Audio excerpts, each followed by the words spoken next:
Bonjour et bienvenue pour cette vidéo sur les EMI, expérience de mort imminente, ou EMP, expérience de mort provisoire, ou NDE, Net Death Experience. Je m'appelle Rémi Toulouse, je suis kinésiologue spécialisé en neurakinésiologie. Donc je ne suis pas un spécialiste proprement dit de la question des NDE, mais au cours de ma vie j'ai eu l'occasion d'en vivre 3, ce qui n'est quand même pas banal. À 21 ans, j'avais déjà fait 3 expériences de mort imminente. Je viendrai sur les détails tout à l'heure des expériences que j'ai vécues, mais déjà je voudrais faire un petit point sur ce qu'en dit la science et la médecine au jour d'aujourd'hui. Car ma dernière expérience c'était il y a 32 ans, et les choses ont bien évolué depuis.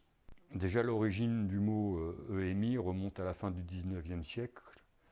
Un journaliste dans un club de sport alpin a relaté une expérience vécue par une cordée qui a dévissé. Et donc c'est la première fois qu'on a eu, dans l'ère moderne en tout cas, puisque dans les cultures américaines, enfin toute culture de tous les âges, on a des récits. Mais dans notre culture moderne, la première fois qu'on a entendu parler de EMI, donc c'était lors de cet article. L'article s'appelait Notes sur la mort causée par une chute. Le journaliste a collecté les témoignages et des rescapés qui se disaient avoir revécu leur existence complète et s'être sentis flotter dans le calme et la paix. Donc je vais juste lire un petit passage de cet article qui dit « Toutes les pensées furent connectées entre elles et très claires. Elles ne furent aucunement brouillées à la manière d'un rêve. La notion de différencier d'un rêve est pour moi ici importante, car il y a vraiment une différence de qualité ou de conscience entre un rêve et une EMI ou voyage astral. Tout d'abord, j'ignorais quel pouvait être mon sort. Je pensais à enlever mes lunettes et à les jeter pour que les éclats de verre ne blessent pas mes yeux. Je vis ensuite à une certaine distance se dérouler comme sur une scène ma vie entière. À travers une lumière céleste, tout paraissait radieux, tout était beau et sans douleur, sans peur et sans peine. La bataille était devenue amour. Une paix divine traversa mon âme, comme une musique sublime. J'entendis ensuite le bruit sourd de l'impact annonçant la fin de ma chute. Oui, ce qu'il y a d'important à noter dans ces expériences de mort et que l'on fait, c'est que c'est aussi une expérience d'amour immense. Difficile, revenu sur Terre, de retrouver cet amour tant il est fort et immense. Donc il faut savoir qu'aujourd'hui les EMI sont beaucoup plus connus depuis les années 1975, d'après les travaux du docteur Raymond Moody, qui a écrit le livre La vie après la vie, et aussi grâce aux techniques de réanimation qu'on peut avoir aujourd'hui grâce à la médecine. Avant, tu mourais, hein, personne n'était là pour raconter. Maintenant, quand on a eu une attaque ou une crise ou un accident, avec les techniques qui nous ramènent à la vie, on peut avoir des récits, et de plus en plus, ils s'intéressent à ces dossiers. Alors qu'est-ce que c'est en fait une EMI ou une EMP? Donc le terme EMI, c'est l'ancien terme qui veut dire expérience de mort imminente. On appelait ça comme ça. Maintenant, ils ont trouvé un nouveau terme, ils appellent ça EMP, expérience de mort provisoire, puisque la mort a été constatée. Les expériences de mort imminente existent depuis la lumière des temps. Alors la lumière des temps, c'est pour ceux qui l'ont vécu. Les autres, ils disent la nuit des temps, mais il faisait pas nuit, hein. Il y avait de la lumière. Même à la nuit des temps, il y avait de la lumière. Et ces témoignages existent depuis que l'homme est homme, mais depuis le 19e siècle, on a eu du mal à communiquer sur le sujet parce que la société est devenue trop matérialiste. Et en fait, il n'y a rien de plus terrible que de vivre la plus belle expérience de sa vie et de ne pas pouvoir le partager avec les autres. Moi, j'ai eu beaucoup de mal à en parler pendant des années parce que je voyais la peur de la mort dans les yeux de l'autre et ne comprenais pas ce que c'était que la mort, quoi. Et toutes nos croyances sont erronées à ce sujet. Les témoins de mort provisoire sont nombreux. Environ 4% de la population occidentale en aurait vécu une, ce qui représente 2,8 millions de Français et 20 millions d'Européens. Mais même ces chiffres sont en dessous de la réalité parce que seuls sont comptabilisés ceux qui ont bien voulu témoigner et beaucoup à ce sujet ne veulent pas témoigner. Nous pouvons faire l'expérience d'une mort imminente ou d'une décorporation, ce qu'on appelle aussi, c'est-à-dire une sortie de corps, lors d'une mort clinique, mais aussi lors d'un marathon, d'un effort, d'un orgasme, en méditation de yoga, pendant un exercice de concentration, de respiration, etc. Je reviendrai plus tard sur ce qu'est la décorporation, un phénomène bien connu par les yogis qui est une sortie de corps. Alors déjà, pour avoir fait une expérience de mort imminente, il faut avoir vécu une mort clinique. Donc qu'est-ce qu'une mort clinique? La définition de la science pour mort clinique. La mort clinique est ce qu'on pourrait appeler une mort provisoire. Les 15 secondes qui suivent le dernier battement du cœur, l'encéphalogramme est plat, la mort est déclarée. Scientifiquement, on ne peut plus dire aujourd'hui que personne n'est revenu de la mort. Donc il y a plusieurs styles de EMI. Donc la première, c'est le EMI classique, c'est-à-dire que la personne sort de son corps et se voit sur le lieu où elle est décédée, c'est-à-dire ou à l'hôpital, ou sur le lieu de l'accident. Et donc là, elle voit les personnes autour d'elle s'affairer, les médecins, les secouristes, et elle peut décrire en détail tout ce qui se passe pendant ce temps-là. Ensuite arrive le passage dans un tunnel, on est attiré vers une lumière d'amour, un amour inconditionnel, un amour qui balaye tout. On a la connaissance absolue, on sait tout sur tout, l'omniscience, sur son passé, sur son avenir, on ne veut plus revenir sur Terre. On rencontre des êtres aimés disparus, des guides parfois, des êtres spirituels, Dieu pourquoi pas. Puis après il y a le retour qui est difficile, comme si on rentrait dans une chaussure qui n'est pas à notre pointure. Donc cette expérience est généralement vécue ainsi, quelle que soit notre culture, notre religion, notre sexe, notre milieu socioculturel, notre pays, etc. Pour les personnes ayant vécu cette expérience, ils sont libérés de la mort, ils veulent donner de l'amour par différents moyens. Certains vont développer des qualités de magnétiseur, de médium, d'artiste, de recevoir des informations extrasensorielles, la télépathie, la médiumnité, la prémonition, l'intuition, la clairaudience, la clairvoyance, etc. Après, nous avons le EMI ultime. La personne a traversé le tunnel, elle arrive dans un plan de réception et monte au plan supérieur où tout est beau, merveilleux. Donc il y a aussi les EMI infernales. Cela ne représente que moins de 5% des cas. La personne ayant passé le tunnel se retrouve plongée dans des plans sombres où les entités sont violentes et agressives, ce qui pourrait ressembler à ce que le bardo Todol appelle les déités courroucées. Le reflet de nos peurs les plus primaires ou de nos croyances erronées au sujet de la mort, ou aussi ce qui est appelé dans le livre des morts tibétains le premier état intermédiaire de la mort. Les scientifiques ayant acquis une ouverture d'esprit ont la preuve que sans notre cerveau, nous pouvons avoir une conscience. La conscience est indépendante du cerveau. La conscience est encore plus performante lorsque le cerveau n'existe plus. Comme si notre cerveau était un filtre pour l'information, car il va le comparer à des systèmes de croyances, à ce qu'on a appris, à ce qu'on croit, à plein de choses. La décorporation. Donc la décorporation, c'est une sortie de corps physique, bien connue par les yogis. Moi, je sais que je sors régulièrement de mon corps pour aller regarder dans les auras, dans les archives akashiques, pour glaner des informations derrière le cerveau, ou aussi pour voyager dans l'astral, aller voir les chakras, les choses comme ça. Sur 124 cas étudiés par le docteur Jean-Jacques Charbonnier et Lisno, 84% des sorties de corps sont involontaires et spontanées, en dehors des EMI. Alors par contre, la médecine allopathique ne connaît rien à ça, quoi. 8% peuvent être liés à des anesthésies générales, 6% seraient volontaires ou induites, c'est-à-dire par la respiration, la méditation, le yoga ou la drogue, et 2% dans une situation comme la marche, un orgasme, etc. Où va-t-on après la mort? La vision scientifique matérialiste dirait nulle part, car l'âme n'existe pas. On ne la voit pas, donc elle n'est pas. La vision spiritualiste dirait qu'après la mort, l'âme se sépare et va dans l'au-delà. L'au-delà est appelé ainsi car c'est un endroit qui est au-delà de la capacité de perception de nos cinq sens. L'au-delà, l'âme, l'esprit, le temps, le vent, tout ça n'est pas visible, mais n'en existe pas moins. D'ailleurs, il y a un esprit qui est là, qui est en train de foutre le bazar. Donc les âmes des décédés vont toutes dans l'au-delà, mais ça ne veut pas dire qu'elles vont au même endroit. Il y a plusieurs plans superposés dans l'au-delà. Les plus lumineux et légers vers le haut, et au fur et à mesure que l'on descend, les plans deviennent de plus en plus lourds, denses, moins lumineux. Le voilà le gros esprit de tout à l'heure. Il reste 2 minutes là. Voilà.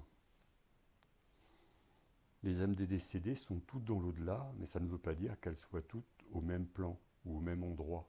Parce que l'au-delà est divisé en plans superposés, les plus lumineux et légers vers le haut, les plus denses et lourds vers le bas. Les âmes des décédés sont réparties sur ces plans en fonction de leur affinité et famille d'âmes.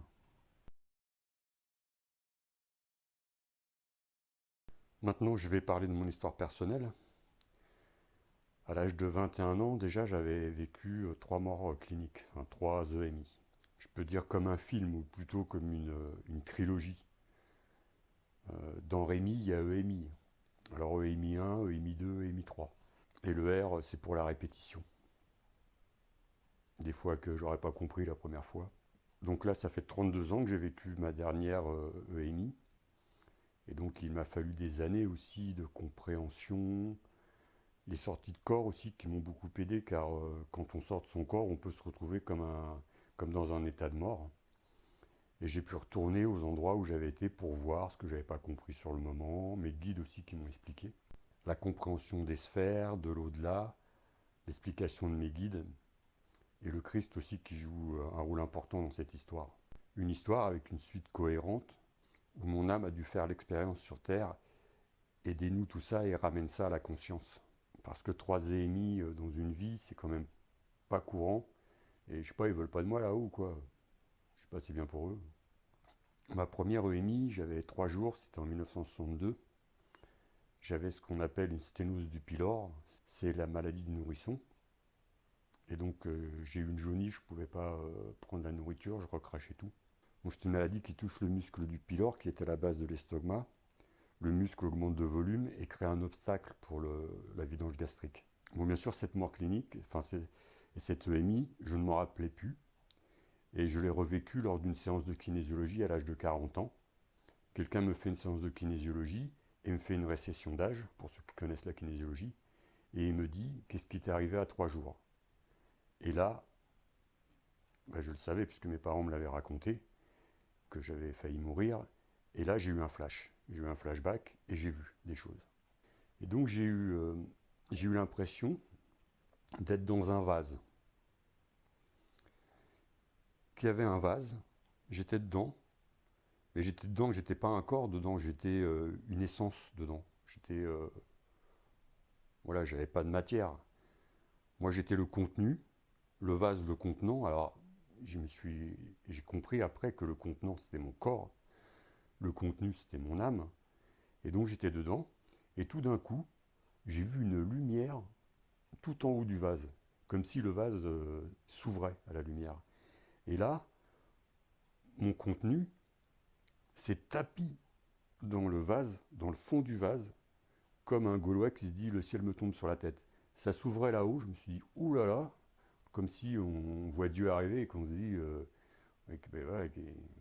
non pas moi, pas moi, et qu'est-ce qui m'arrive, qu'est-ce qui m'arrive. Donc je me suis tapi dans ce vase. Donc ma conscience, mon esprit ou mon âme, je ne sais quoi, s'est tapi dans ce vase en se disant mais qu'est-ce que j'ai fait au bon Dieu. J'avais vraiment l'impression d'une conscience divine, comme si le ciel me tombait sur la tête, et donc j'ai essayé de me protéger en me tapissant tout au fond de ce vase.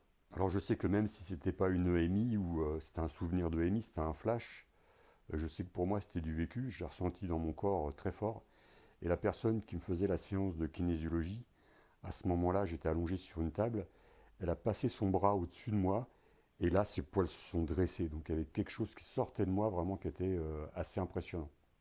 Ma deuxième EMI à l'âge de 14 ans. Alors les chiffres sont importants car ils sont des multiples de 7 qui est un chiffre christique, bien sûr à part la première pour les 3 jours. suite à un accident de la circulation, je me retrouve dans le coma, jambes et mâchoires fracturées, traumatisme crânien, éclatement partiel du foie, j'étais aveugle pendant 3 semaines. Et lors d'une ponction abdominale, j'étais sur la table d'opération, je sors partiellement du coma, et là je vois la lumière qu'il y a, les grosses lumières qu'il y a, les facettes, en fait, de la table d'opération. Je vois ça, et là je ressombre dans ce que je croyais être le coma, et là je sors de mon corps. Je sors de mon corps et je vois donc le chirurgien sur la table d'opération qui s'affaire, mais je me suis assez rapidement détaché de cette vision, parce que je sentais qu'il y avait quelque chose qui m'attirait ailleurs. Et là, je me retrouve dans ce que je croyais être un tunnel, et j'apprendrai plus tard en fait que c'est pas un tunnel, mais ça et je l'expliquerai. Où il y a des âmes qui sont là, on dirait des manants guenilles. Je me rends pas bien compte de ce que c'est à ce moment-là, parce que et c'est pas une vision qui m'attire spécialement, mais ils sont là, assis, debout. J'apprendrai plus tard, donc c'est des âmes en peine en fait. Et eux, ils savent même pas qu'ils sont morts. Ils sont là, ils savent pas qu'ils sont morts. Mais moi, je suis attiré vers une sphère lumineuse, une boule. En fait, on croit que c'est un tunnel, puisqu'en fait, on voit cette sphère, donc on a l'impression qu'il y a un tunnel. En fait, c'est une transposition dans le connu. On transpose dans ce qu'on connaît, mais il n'y a pas de tunnel. Et c'est pas le bout d'un tunnel, c'est une sphère lumineuse qu'on voit. Et j'étais en train de contempler ça, c'était d'une beauté. J'étais en train de contempler cette lumière, et là j'étais bien.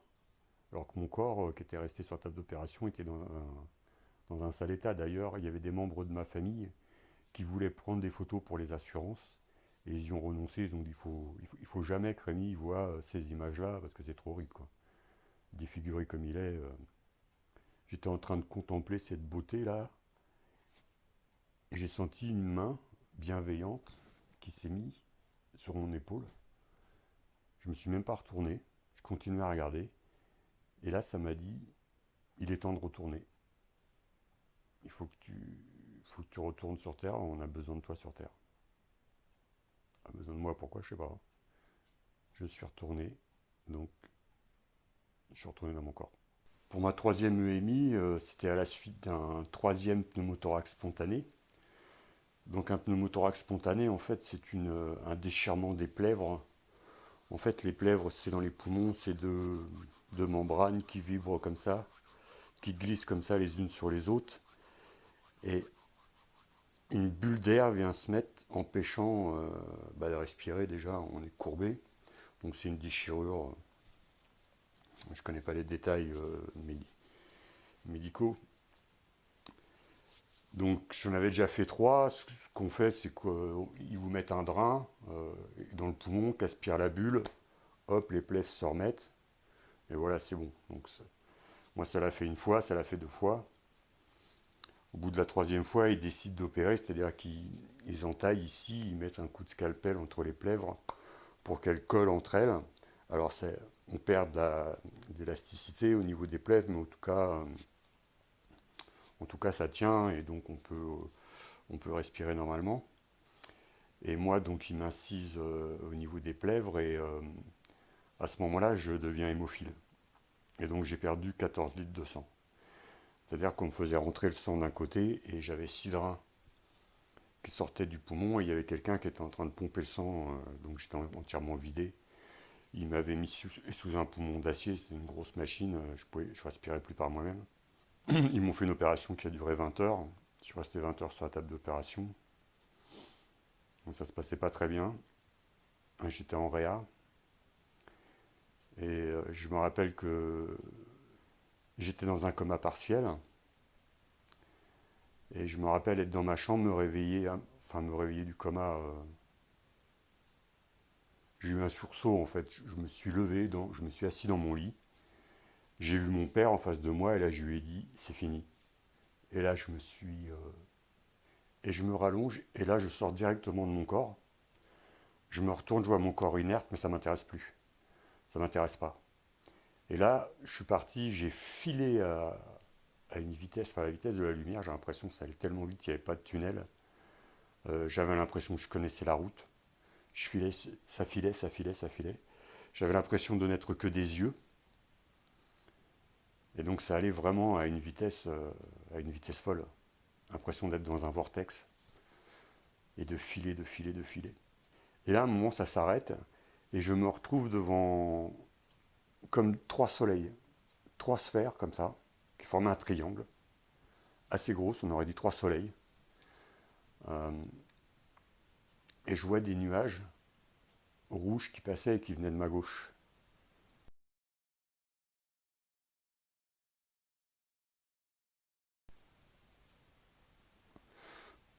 Et je suis resté à contempler ça sans rien. C'était tellement beau et tellement serein. On n'a aucune réflexion. On regarde ça. Voilà, j'ai appris plus tard ce que c'était. Sur le moment, j'avais aucune réflexion. Je regardais. Tout était paisible, beau. Et là, comme la dernière fois, je sens une présence arriver derrière moi sur ma droite. Je me retourne pas non plus. Mais c'était quelqu'un que je connaissais. C'est un frère pour moi.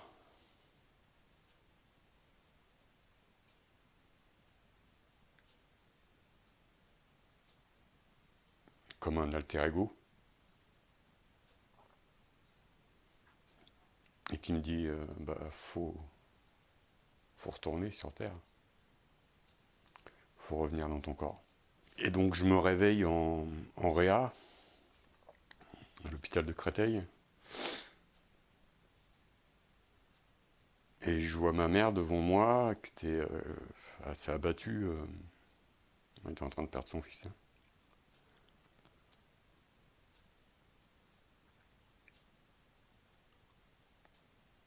Et quand je me réveille, je veux lui dire, je veux lui parler, lui faire part de mon expérience. Donc je lui dis, je lui parle de ce que j'ai vécu, et ma mère elle me regarde, et j'arrive à lire dans ses pensées. Et elle se dit, mon fils il est revenu, mais il est cramé.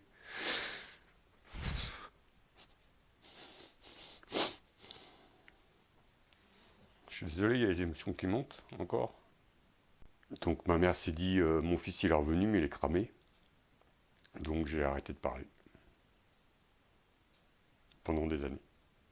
À la suite de cette troisième EMI, à 21 ans, il a fallu que je me reconstruise déjà au niveau de ma convalescence, parce que de 14 à 21 ans, j'ai fait 2 EMI, mais j'ai eu 27 anesthésies générales. J'ai attrapé la gangrène à l'hôpital, où il fallait me faire des pansements sous anesthésie générale et brûler la plaie au nitrate d'argent. Donc j'ai pas arrêté en 7 ans de rentrer et de sortir des hôpitaux. D'ailleurs, les médecins ils se demandaient comment je faisais pour guérir, parce qu'ils ne comprenaient rien. Donc quand je suis ressorti, je me suis reconstruit, j'ai énormément de questionnements, et de 14 à 21 ans, j'avais peut-être autre chose à vivre que de vivre tout ça. J'avais mon adolescence à faire, et que j'ai eu du mal à faire, que je l'ai passé pratiquement allongé, où j'ai grandi de 14 cm en 2 ans.